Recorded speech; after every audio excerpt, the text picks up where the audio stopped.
Have you ever wondered what goes through a killer's mind just hours before his life ends? On July 28, 1993, Frederick Lashley became the only juvenile offender to be executed in Missouri since 1930. He was just 29, carrying an 11-year-old crime that shattered a family and a community. But in those last 24 hours, something changed. Behind bars, Lashley spoke to a priest, wept over a Bible, and wrote letters filled with sorrow. He still had one last decision to make, and it would haunt everyone who witnessed it. Did he ever feel remorse? Would Frederick Lashley face death with peace or with pain? And in those final moments, was he the same man who once killed in cold blood? This is the final 24 hours of Frederick Lashley. Before the cell, before the crime, before the countdown to midnight, there was a boy named Frederick Lashley. Born on March 10, 1964 in Missouri, Frederick entered the world already at a disadvantage. His parents were just teenagers, unprepared, unequipped, and ultimately unwilling. His mother disappeared early. His father, when present, was a source of fear, not comfort. Between the ages of 8 and 12, Frederick was passed around between relatives. For a short time, he lived with his father, but what he found there was pain, physical abuse, emotional neglect, and silence when he cried for help. By 10, he was drinking. By 11, he was in weekly therapy. By 12, he was thinking about ending his life. There were no birthday parties, no trophies on shelves, just reports of fights at school, arrests for minor thefts, and warnings that went ignored. Freddie was not stupid. He completed high school and tested as having average intelligence. But intelligence couldn't fix what had already broken. Not when the nights were cold and he had no place to sleep. Not when the only constant in his life was the feeling of being unwanted. By the age of 15, he entered Missouri's juvenile system. For the first time, he felt the steel weight of the state, fingerprints, cuffs, institutions. But then a spark of hope, a foster home. The Frago family in St. Louis took him in, gave him food, a roof, a second chance. But that fragile peace would not last. April 9, 1981. Frederick Lashley had just turned 17 a few weeks earlier. That night, in a quiet St. Louis neighborhood, he made a decision that would erase whatever second chances life had offered. The victim was Janie Tracy, his birth cousin, and his foster mother. She was 55, sick, fragile, and the woman who had raised Frederick since he was 2 years old. She had taken him in when no one else would, fed him, dressed him, tried to love him when the world didn't. But by the time he was 16, even Janie had reached her limit. His run-ins with the law, his outbursts, the growing tension in the house, he asked him to leave. For Frederick, that meant betrayal. For Janie, it was survival. But what she didn't know was that he would come back, quietly and with deadly intent. That night, Janie returned to her apartment after visiting her sister. She was tired, her body, already battling heart disease, diabetes, and a degenerative neuromuscular disorder, was failing. She had difficulty walking. Years earlier, she'd undergone brain surgery that had left part of her skull permanently removed above her left ear. Unbeknownst to her, Frederick had broken into her home hours earlier. He had climbed in through a window, removed a light bulb so the room would stay dark, and he waited. When she entered, she tried to flip the light switch. Nothing. In that moment of confusion, Lashley struck, bludgeoning her across the skull with a cast-iron skillet. The impact was so violent that the skillet shattered in two. Janie screamed. Frederick shoved his hand over her mouth, muffling her cries. But she fought back. So he reached for a butcher knife and drove the blade directly into the vulnerable soft spot where her skull had once been. The wound pierced deep into her brain. Then, calmly, Frederick took her car keys. He took $15 from her purse, and he vanished into the night. And just after midnight, police stopped a car matching her stolen vehicle. Behind the wheel was Frederick Lashley. He confessed without hesitation, on paper, on tape, no remorse. In April of 1981, he sat behind bars, charged with capital murder, first-degree assault, burglary, and robbery. At trial, his defense team attempted to introduce context, not denial. They claimed Lashley had been under the influence of drugs, that his mind was clouded, his judgment impaired. But the jury didn't buy it.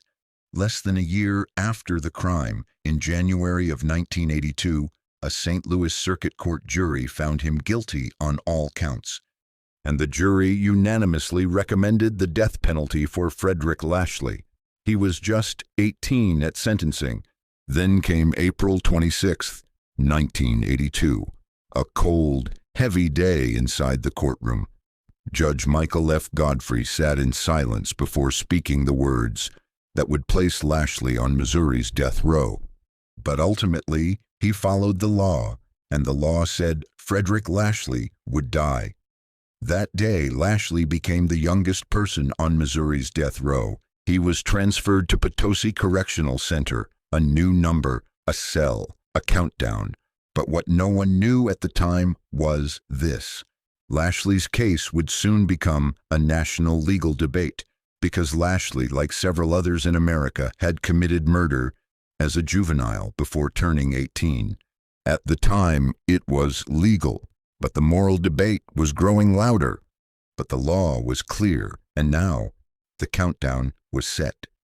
Inside the heavy stone walls of the Potosi Correctional Center, Tuesday, July 27, 1993, began like no other. Frederick Lashley woke up early, before the sun came up. It was still dark outside when the lights in his prison cell flickered on. Today wasn't like other days. This was the day he was scheduled to die. At 6 in the morning, a guard brought him breakfast: scrambled eggs, toast, a few strips of bacon, a small cup of orange juice. But Lashley didn't have much of an appetite. He slowly chewed one piece of bacon and left the rest untouched. He held the juice in both hands, sipping it slowly, as if trying to make the moment last longer. The prison was quiet, but outside its walls, people were speaking up. All across Missouri, and even beyond, there were growing pleas to stop the execution. His lawyers had filed more motions, begging the state to show mercy. They argued that Lashley was only 17 when he killed his foster mother, 17, still a boy in so many ways, and that he had been high on drugs, out of control, mentally wrecked. Even Amnesty International had joined the fight. The global human rights group called his trial deeply unfair. Lashley, a young black teenager at the time, had been sentenced to death by an all-white jury. Questions were raised about how the trial had been handled, about whether the system had truly given him a chance. But inside his cell, none of that seemed to matter now. He held a Bible close, looking at the pages like he was trying to find some comfort. Sometimes a tear rolled down his cheek. Later, he wrote letters. His writing showed how sorry he was and how much he wanted to make things right. Around 8 o'clock, the prison chaplain came by. The two had spoken many times over the years. They sat together at the edge of the bed. Lashley didn't cry. He just looked tired, not physically but soul tired, like someone who had been dragging a heavy burden for most of his life.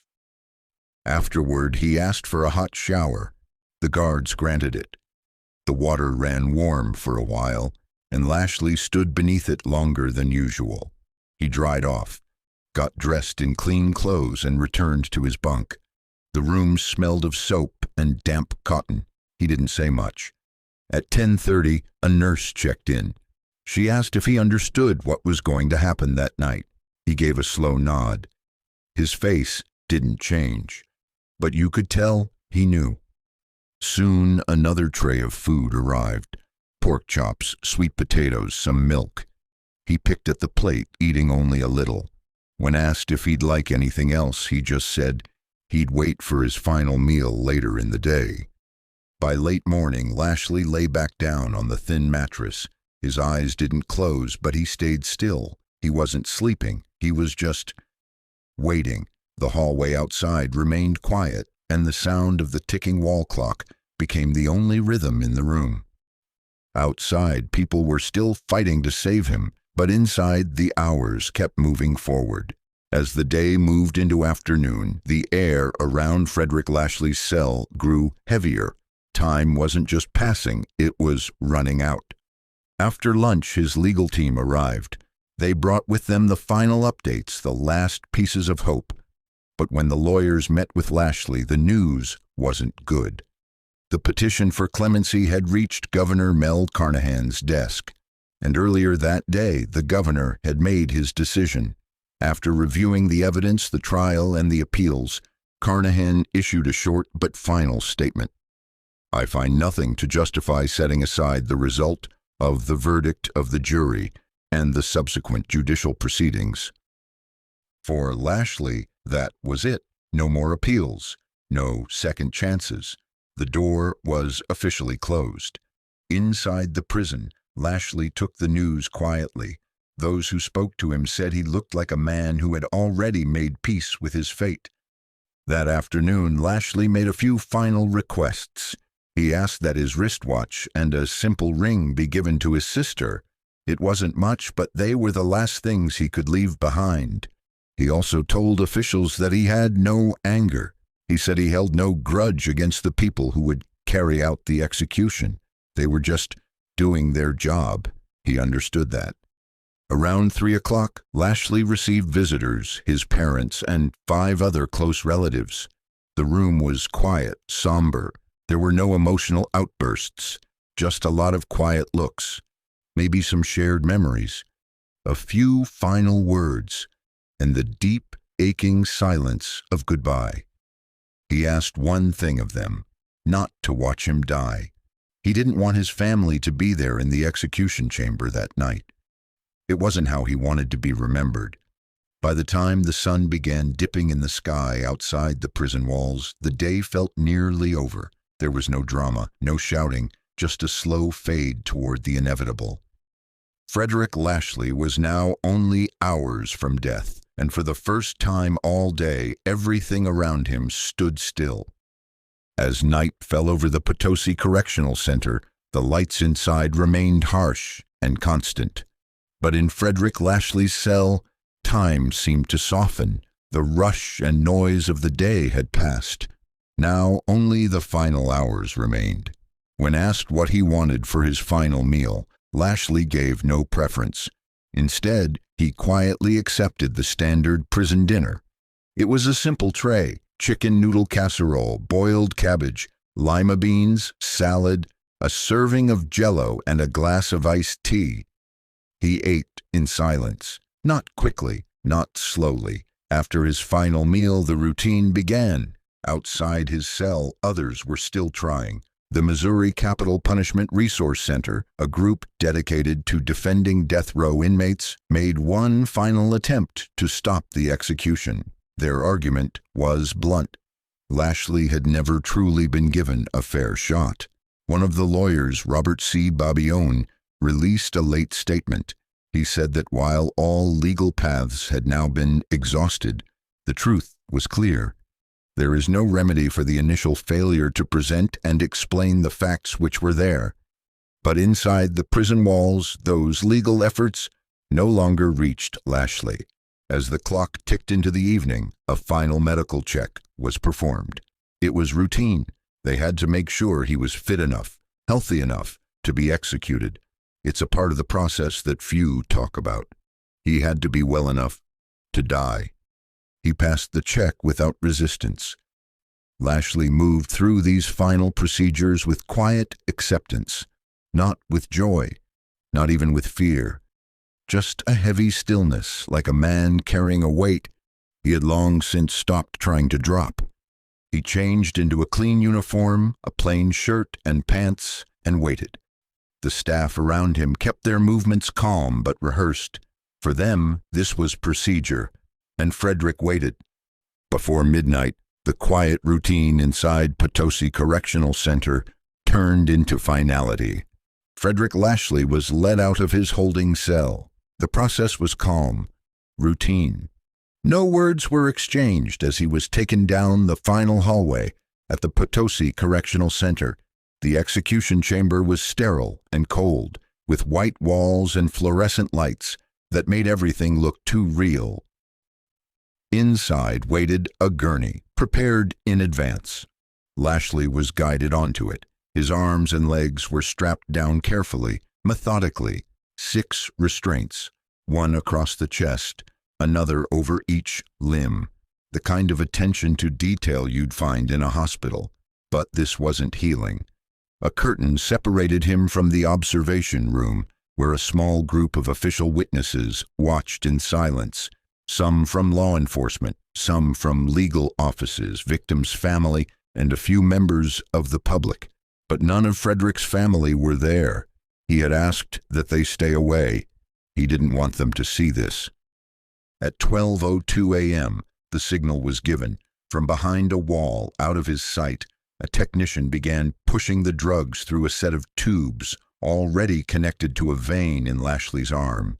The first drug, Pavulon. It was a muscle relaxant. It paralyzed his body, making it impossible to move, to speak, even to breathe on his own. Moments later came the potassium chloride, which would stop his heart. Witnesses observed quietly as Lashley showed little reaction. By 12:11 a.m., a prison doctor stepped forward, checked his pulse, and quietly declared him dead. The execution had taken exactly 9 minutes. He became the first juvenile offender executed in Missouri in over 60 years. The last had been Lawrence Mabry, who was hanged in 1930 for a crime he committed at age 17. Lashley's death was not only Missouri's first juvenile execution since then, it was also the first carried out in the state after the U.S. reinstated capital punishment in 1976. Nationally, Lashley was one of 4 individuals executed in 1993 for crimes committed while they were minors. The other 3, Curtis Harris, Reuben Cantu, and Christopher Allen Berger, were executed in Texas and Georgia, respectively. Each case sparked debate about justice, youth, and irreversible punishment. Despite the controversy and global concern from human rights groups, Lashley's execution proceeded. It stood as a chilling example of how the justice system in the United States continued for years to apply capital punishment to offenders who were legally children at the time of their crimes. But history would not leave it there. 12 years later, in 2005, the U.S. Supreme Court handed down a landmark decision in Roper v. Simmons. In a ruling that changed the legal landscape, the court declared it unconstitutional to execute individuals for crimes committed under the age of 18. The decision was grounded in evolving standards of decency, psychological research on adolescent development, and international human rights norms. With that verdict, Frederick Lashley's name became part of a broader national reflection on youth, punishment, and the limits of justice. To this day, Lashley remains the only juvenile executed in Missouri since capital punishment resumed in the modern era. Now we ask you, do you believe justice was served? Should Frederick Lashley have lived to see the world change? Let us know your thoughts in the comments. If this story moved you or made you think, please like, share, and subscribe for more deep, untold stories from the final hours of lives that shaped history. Thanks for watching.